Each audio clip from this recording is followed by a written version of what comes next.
Parachutes is purely emotional for me. It was one of the first albums I listened to with any real like musicality to it. I I was listening to a lot of angsty music. I was in my teens. I was probably like 14 to 16 at the time. It's like 2008, 2009. So I was 16, 17. And I was, in that emotional stage. My frontal cortex was like at its most sensitive, because your brain doesn't fully develop until you're 25. Like I think for women it's like a little less or a little more, like 23 or 26 or something like that.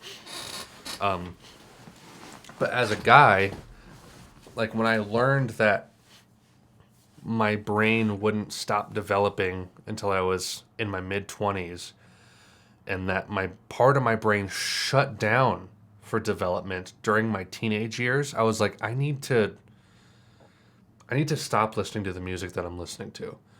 I was listening to, ironically, a lot of punk music that my sister and brother-in-law had put me on to.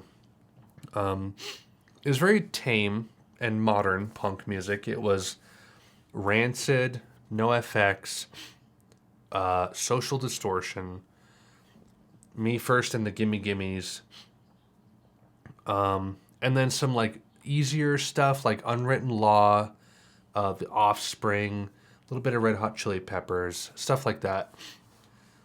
But I came to a point where I realized like I don't want this kind of music right now. Or moreover, I don't think I should have this kind of music right now. This is a little too angsty for me, and I had nothing to be angry about per se. Like I had a pretty well balanced, well adjusted upbringing, and it was just like this felt really unnecessary to me right now. I had nothing to be angry about. So I was like, I need to cleanse my palate. I need to kind of reset my music a little bit. And it was around that time that same sister and brother-in-law had their iPod on shuffle while we were at their house playing on a speaker, and Karma Police by Radiohead started playing. And they liked Radiohead, well enough, pretty casually. And I heard Karma Police and I was like, what the hell is this music? This is incredible. I'd never heard music like that before. And I'd been casually learning piano at that time, like 2008. And I heard Karma Police and I was blown away. Like music theory wise, it was so compelling. But even just to listen to chord wise, melodically, it was compelling too. And I was like, I've never heard music like this in my life. So I got really into Radiohead at that time. But also around that time, I just kind of stumbled onto piano tutorials on YouTube.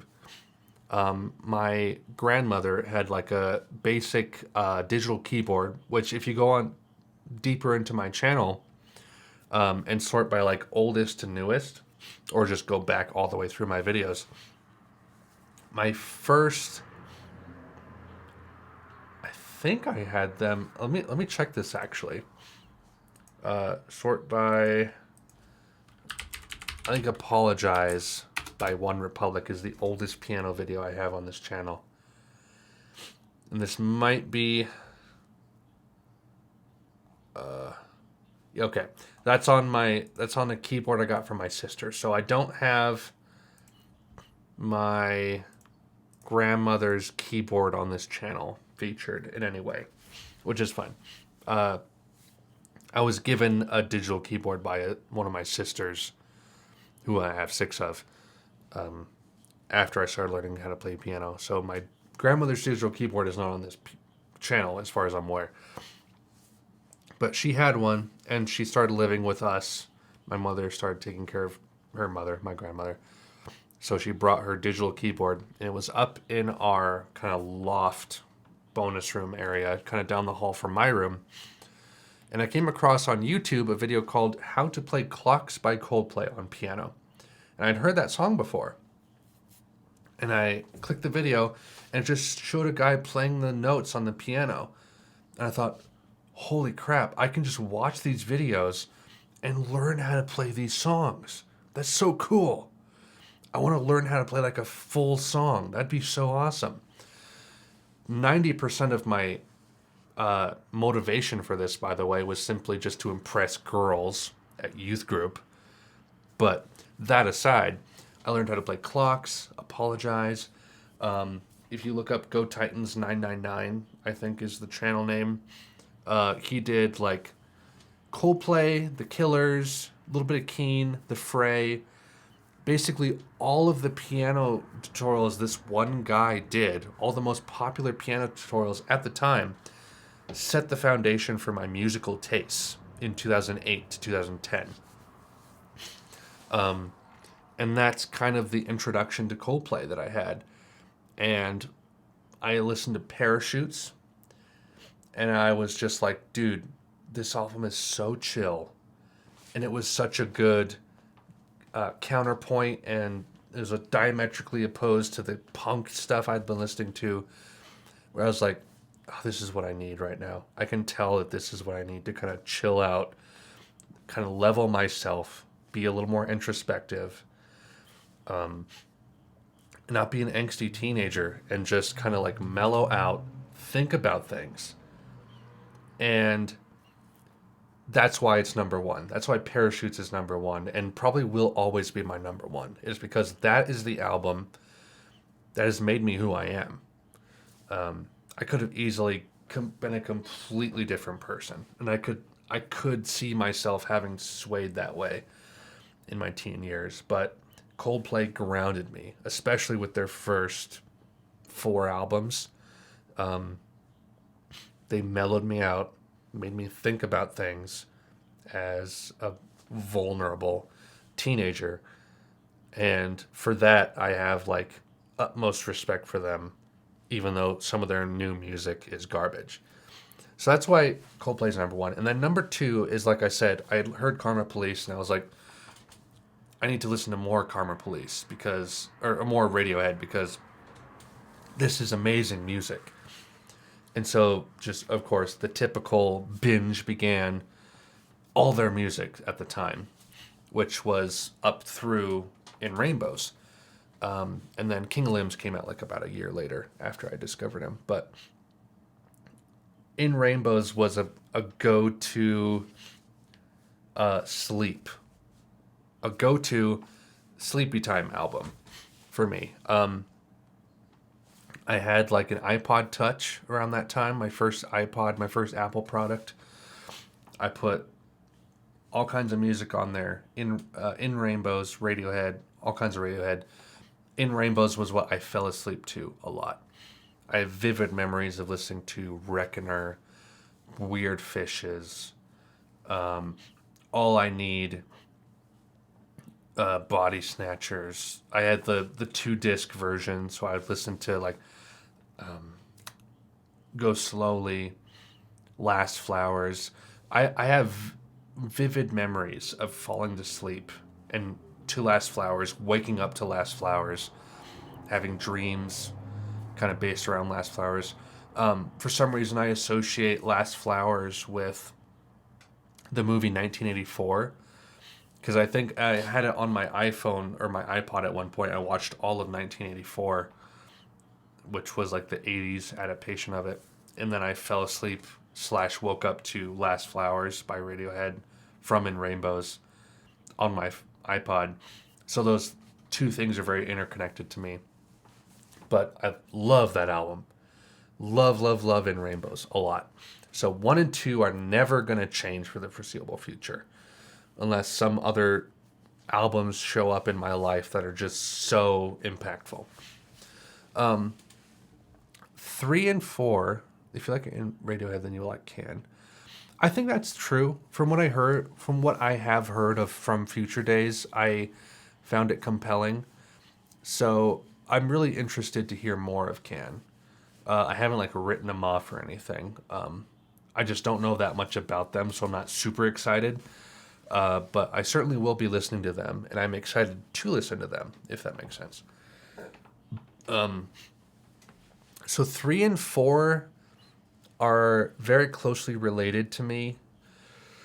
They remind me a lot of when I first got married. I first started listening to In the Airplane Over the Sea right before I got married, and also right when we started to move into our new apartment, and then when we went on our honeymoon to Paris. So obviously, I like us being able to associate In the Airplane Over the Sea with your girlfriend slash fiance slash wife slash new life that you're living is pretty sweet. And my wife loves it a lot too. Like, it's one of our favorite albums for sure. Just like stellar from front to back. I really love it. And I've actually covered the entire album on this channel. So if you look up In the Airplane Over the Sea on my channel, you'll see a full album cover of whatever 40, 50-minute video of me just playing all the songs on guitar and a little bit of piano too. Teen Dream. I started to get into Beach House probably about a year into our marriage. So, I started to get kind of used to being married, kind of settling down, living a cozy life. And then Beach House Dream Pop hit me like an iceberg. I started listening to Bloom a lot. And after Bloom, I got into Teen Dream, which was like my further delving into Beach House and loving Beach House fully. And Teen Dream just cut me to the core. I remember hearing that and I was like, these songs feel like they were made for me. They spoke to something within my character, and I resonated with it so much. Better Times off of Teen Dream, one of my favorite songs, bar none. So yeah, those album 3 and 4, very important to me, especially with getting married and my wife and all that kind of stuff. Pinkerton, I associate a lot with the first apartment we lived in. Also, sorry if I'm dropping frames a lot. It's kind of inconsistent. Pinkerton. I listened to Pinkerton and Scott 3 quite a bit when like about a year or so into our marriage, and I associate them a lot with driving home from work to our apartment. Driving home would be like going through these basic like business streets, going onto a highway for a little bit, or like a business loop as it's called here, and then turning off into these quiet suburbs, navigating them for a little bit. These like cozy tree-laden suburbs, very old, kind of like 70s, 80s-esque, like right next to the highway still, and just kind of like parking outside the apartment and going in. And we lived in like the basement of the apartment. But I associate Pinkerton and Scott 3 with the dark nights driving home. I worked 12:30 p.m. to 9 p.m. shifts at the grocery store, which I still work at, but I worked in produce closing. So I'd be like the final produce shift. And I'd close up the department, like put the tarps over the potatoes, that kind of thing. Make sure everything looked good before I left. Clocked out, got in my car, turned on Pinkerton, or more often Scott 3, drove home in the dark through that like little highway bit, in through the trees, through the suburbs to our house, turned off the key, went inside, ate dinner, stayed up till 2 a.m., slept, woke up at 10, 11, ready for work the next day. So that's kind of what I associate Pinkerton and Scott 3 with. Pinkerton, such an incredible album, melodically, conceptually. I know a lot of people do the Blue versus Pinkerton thing. I think Pinkerton is more cohesive, whereas uh, Blue is, how do I describe it? More of a collection of songs that fit within a genre. Whereas with Pinkerton, it feels like there's a cohesive theme. It feels like a story is being told or an ethos is being delivered. Whereas with Blue, it's just kind of like we're nerdy and we like the Beach Boys and we also like 90s grunge a little bit, which is great. It's great. Like, I love the Blue album, but it feels like a medley or a compilation of songs in a mindset about something, whereas Pinkerton seems a little more right there, you know? Especially given, like, if you listen to Pinkerton Deluxe Edition with the extra tracks or just, like, songs from the Black Hole compilations, you can kind of see where that thought process came from, and it just seems way more compelling to me than the Blue album. Blue's tighter. I would say that Blue could be tighter than Pinkerton in that case. Conceptually, I don't think so. Conceptually, I think Pinkerton is tighter. Song wise, and maybe like genre or style, music style wise, I think Blue is a little more clean from song to song, whereas Pinkerton seems like it kind of jumps a little bit, you know, like a hard power pop, power rock song jumps into, you know, Across the Sea with the soft piano. The album ends with just an acoustic guitar bit.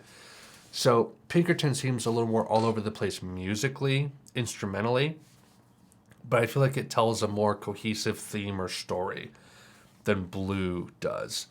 But I think Blue is right on the tail of Pinkerton, for me at least. I don't know which one I would say is better.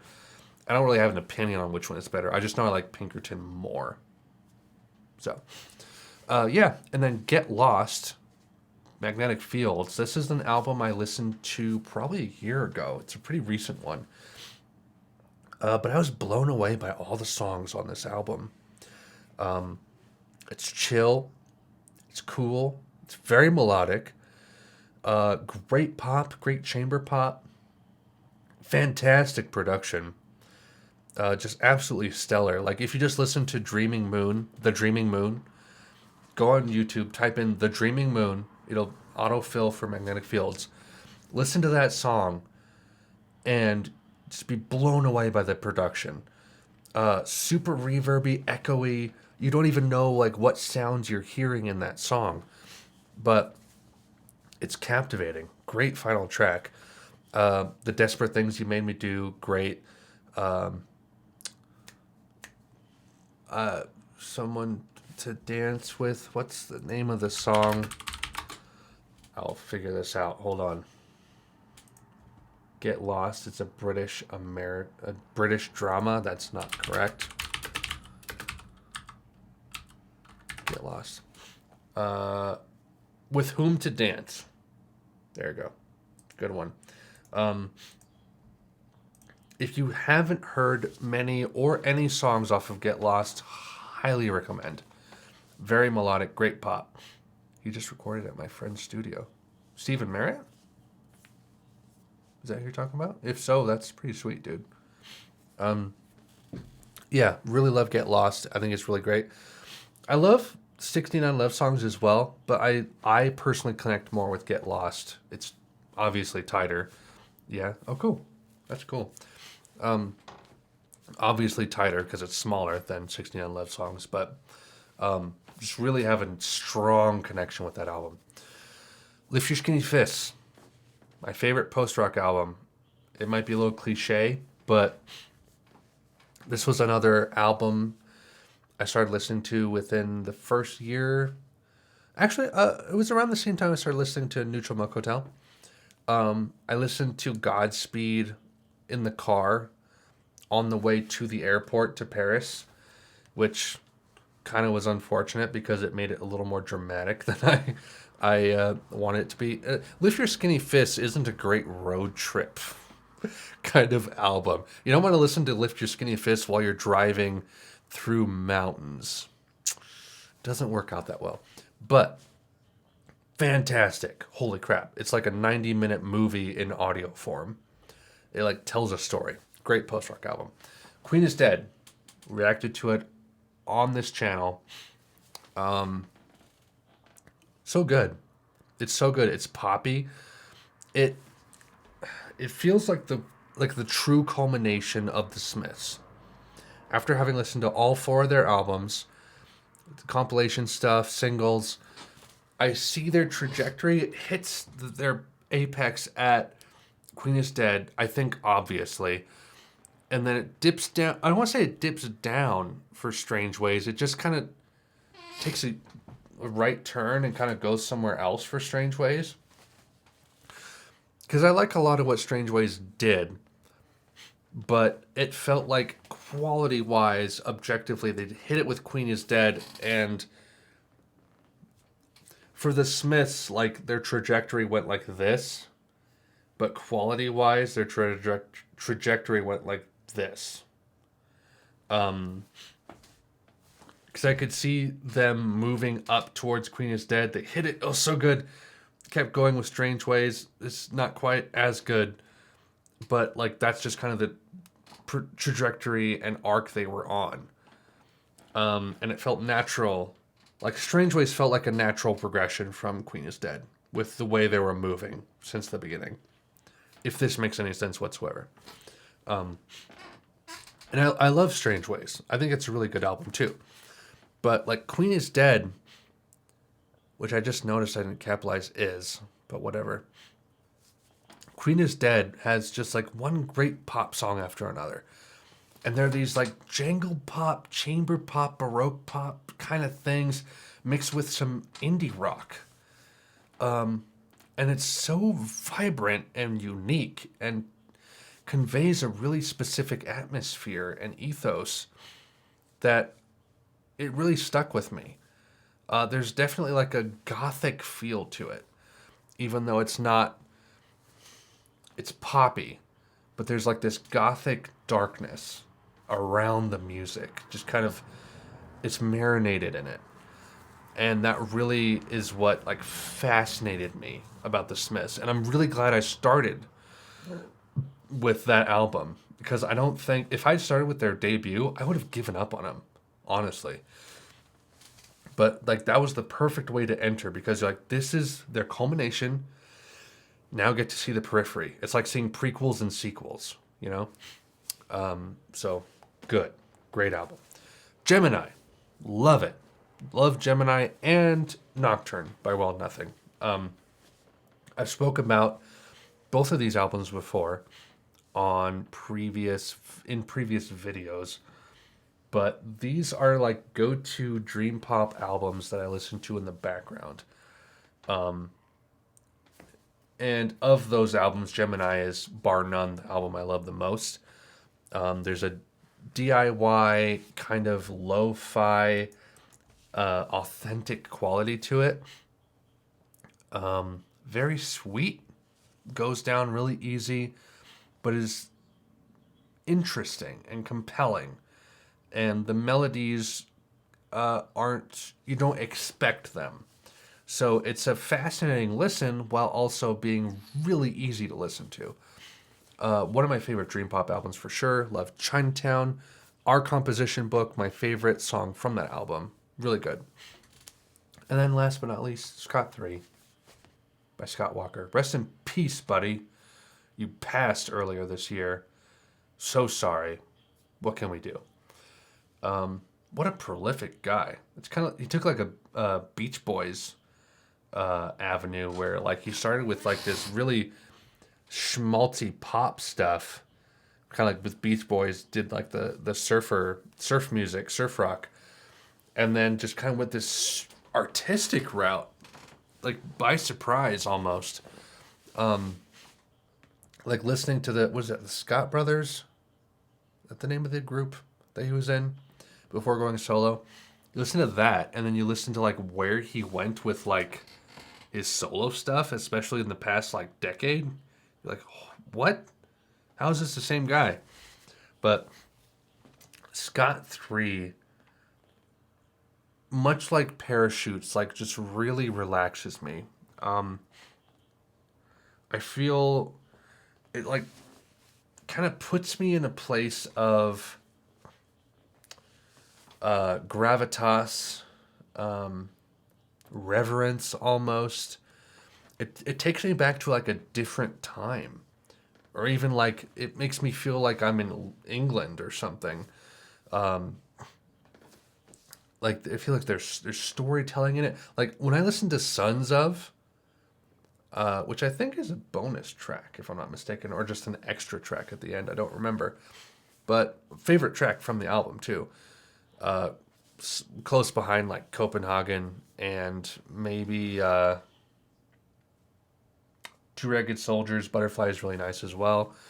Um, I'm just transported. It's like this is beautiful, heart wrenching, but also not like it doesn't bring me down. Like I'm able to enjoy it from up here, and I'm kind of able to like condescend down to the level of the music and enjoy it kind of like a voyeur, you know? I enjoy art and media in two different ways. I'm either sympathizing or empathizing and relating, or I'm being voyeuristic. Like if I'm really bummed out or sad or something, I might listen to music in that same vein to sympathize or empathize, like I'm on that same level. But occasionally I might be like happy, whatever, feeling great. And it's like, I want to listen to Spiderland, or I want to listen to whatever it might be, like Lift Your Skinny Fist, music that's a little darker or heavier. And it's like I can enjoy it as a voyeur, it's like I'm viewing it from somewhere else and kind of like enjoying it in that way. Kind of disconnected, compartmentalized, a dichotomy, partition, kind of partitioned away. So I can kind of do that with Scott 3. It doesn't like it's kind of sad, somber music, but it doesn't bum me out. It just feels very rich and very lush and very smart. Really great Baroque pop, chamber pop, from the 60s, I think. So, yes, that's my top 10 albums, guys. Hope you like it. High Violet and Boxer, just albums I really liked from the National. Great indie rock. Grace, what a magnum opus from Jeff Buckley. Holy crap. I love Lilac Wine. Last Goodbye is great. The title track, Grace, unbelievable. Unbelievable. If you haven't heard Grace, the song by Jeff Buckley, go listen to it immediately. Bridge Over Troubled Water, what a fantastic indie folk album. Possibly the best. Unparalleled. The title track, masterpiece. Spiderland, great post-rock, post-hardcore, almost emo, like pre-emo kind of album. Like lyric-wise, I guess. I don't even know. Depression rock. That's really good. I don't listen to it a lot, but I have immense respect for it. Seven Swans, my favorite Sufjan album, I think. I really like Illinois. I really like Carrie and Lowell. I have a respect for pretty much all of his albums, but Seven Swans, for personal reasons, obviously, theologically, stellar album. Possibly one of the greatest Christian albums out there, period. Bloom, first Beach House album I listened to. First Beach House album song I ever heard was Myth, which is the first track off of Bloom, which just instantly grabbed me. And I was like, I love this band. Random Access Memories, great song after great song. I love the authenticity and the analog aspect of that album. Really great front to back. Contact, holy crap, what a great climax for an ending track. And then This Empty Northern Hemisphere, an album, an artist that I started to get into around the time our daughter was born, a little after the fact. I really love The Weatherman as well. Two great albums from one of the best indie folk artists around right now, who manages to make very simple music that's very authentic and not redundant and stupid. There's a lot of stupid indie folk out there, guys. But like This Empty Northern Hemisphere, Dandelion Wine, my favorite song from him, fantastic. Lightyear, Evelyn, City. Oh no, that's off of a different one. There's another song off of This Empty Northern Hemisphere that I really like. Let me look it up. It's gonna bother me if I don't remember it.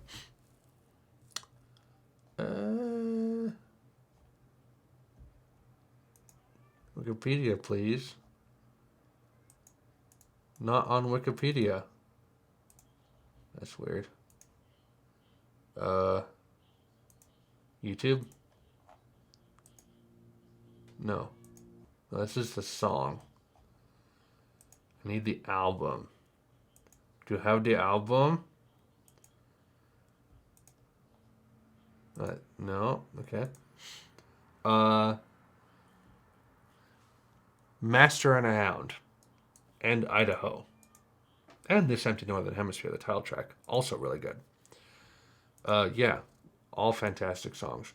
So that's basically all the albums I love. Love, love, love. Other ones I would possibly include, in some small sense, I don't listen to them much anymore. They may have been favorites at one point. The Suburbs by Arcade Fire. Great indie rock album. Really long, though. It's like 14 tracks. An album I really respect is Hospice by the Antlers. Just, what a devastating album. Holy crap, listening to that right after you get married will ruin you. What else? I like Viva La Vida by Coldplay. That whole album is actually pretty good. I